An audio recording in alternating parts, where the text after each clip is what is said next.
You think you're free. You're not.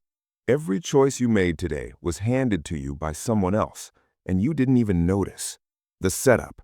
You're staring at a restaurant menu, 12 pages, 100 options. Your brain starts to hurt. Your friend is waiting, the waiter is hovering, and you just freeze. 5 minutes pass, nothing. You panic. You point at something random. Later, you hate it. This isn't you being indecisive. This is your brain screaming for help because it wasn't built for this. It wasn't built for 87 pasta dishes and 42 ways to cook a chicken. Your brain was built for two options: fast, simple, survival. And when you flood it with choices, it doesn't celebrate freedom. It shuts down. This is called decision fatigue. And by the end of the day, after 100 tiny choices, what to wear, what to eat, which email to answer first, your brain is out of fuel. But here's the disturbing part. The people in power know this, and they've spent decades learning how to use it against you. The evolutionary why. Let's go back, way back, to when your ancestors were running through grasslands with nothing but sticks and rocks. Imagine you're standing in tall grass. You hear something move. Your brain has exactly two choices. It's a lion or it's not a lion. That's it. Two paths, run or stay, fight or hide, and you have maybe 3 seconds to decide before you're dead. So your brain evolved to be fast, to take limited information, make a quick call, and move. It didn't evolve to weigh 17 different options and calculate the pros and cons of each one. It evolved to survive, and survival requires speed. Now fast forward to today. You're standing in a grocery store. There are 40 types of cereal, 60 types of bread, 100 types of shampoo, and your ancient brain, the one that saved your ancestors from lions, looks at this and panics because it doesn't have the hardware for this. It's trying to run modern software on a system that's 10,000 years old. So what does it do?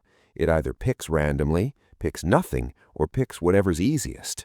This is why you walk into a store for one thing and leave with 10.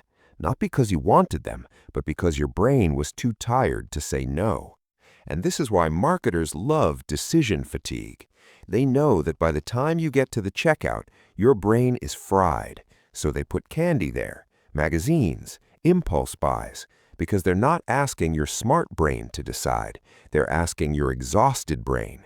And exhausted brains always say yes.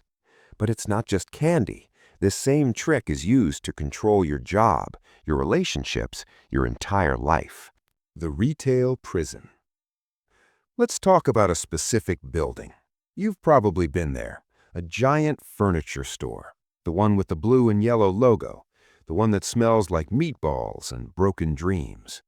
You walk in, and immediately you're on a path. A winding, twisting path that takes you through every single section of the store. Living rooms, kitchens, bedrooms, bathrooms. You can't skip, you can't cut through. You follow the arrows. This isn't an accident. This is architecture as manipulation. They're not giving you freedom. They're giving you the illusion of freedom. You think you're exploring, but you're on a track, like a rat in a maze. And here's the genius part. By the time you reach the end, you've seen so many options that your brain is completely overloaded. You can't remember what you liked 3 rooms ago. You can't compare. You can't think clearly. So you just pick whatever's in front of you, whatever seems good enough, because your brain has given up. It's out of fuel, and it just wants to leave. This is the false map in physical form. You think you're free to wander, but the path was decided before you ever walked in. And by the time you realize it, you're already at the checkout with a cart full of things you didn't plan to buy. The social shadow. Now let's talk about dating, because this is where the illusion of choice gets dark. You open an app, hundreds of faces, thousands of profiles, unlimited options, and the app tells you this is freedom, this is power, you get to choose. But here's what actually happens. You swipe and swipe and swipe, and nothing feels right, because your brain wasn't designed to compare 1,000 faces. It was designed to know maybe 100 people in your entire life. So, when you see endless options, your brain doesn't get excited, it gets paralyzed. Because if there's always someone better just one swipe away, how do you ever commit? How do you ever say, "This one, I choose this one"? You don't. You keep swiping, because the illusion of infinite choice makes every real choice feel like a mistake. And this is why modern dating is making people miserable. Not because they can't find anyone, but because they can find everyone. And everyone is too much. It's overwhelming. It's exhausting. Your ancestors didn't choose between 1,000 partners. They chose between the 5 or 10 people in their village. And that was enough.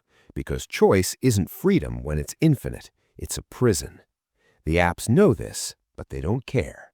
Because the more you swipe, the more you stay on the app. And the more you stay, the more they make. Now, I'm going to tell you something that will make you question every decision you've ever made.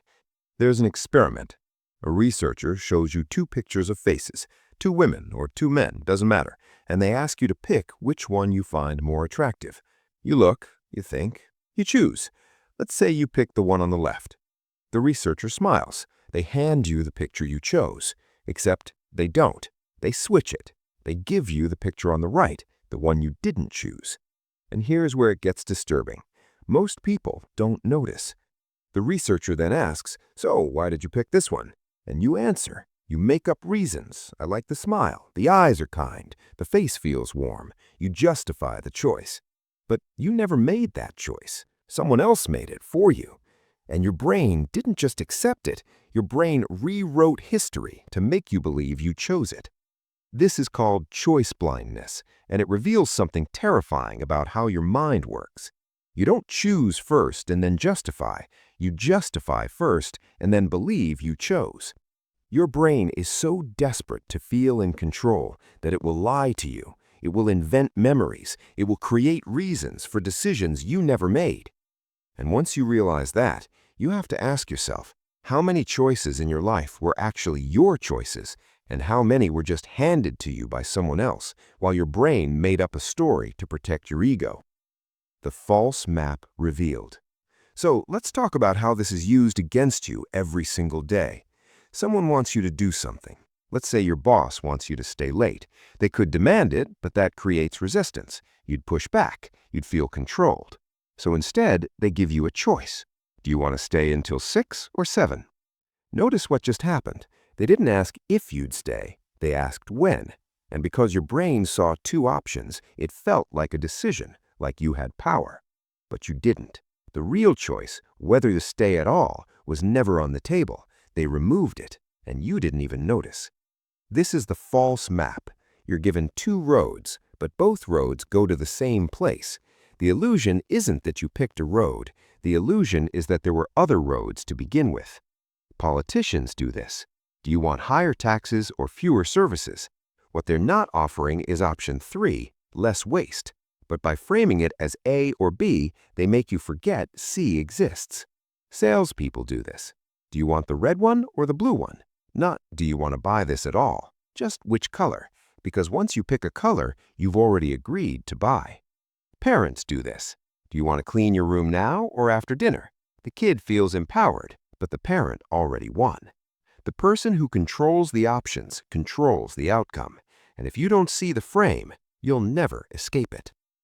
The nuclear option.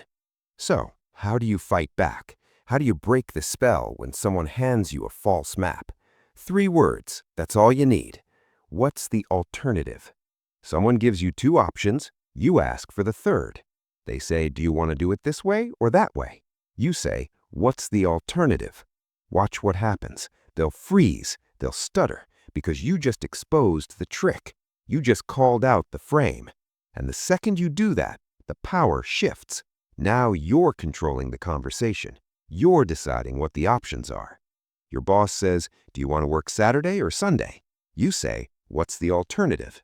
Now they have to admit maybe you don't work the weekend at all.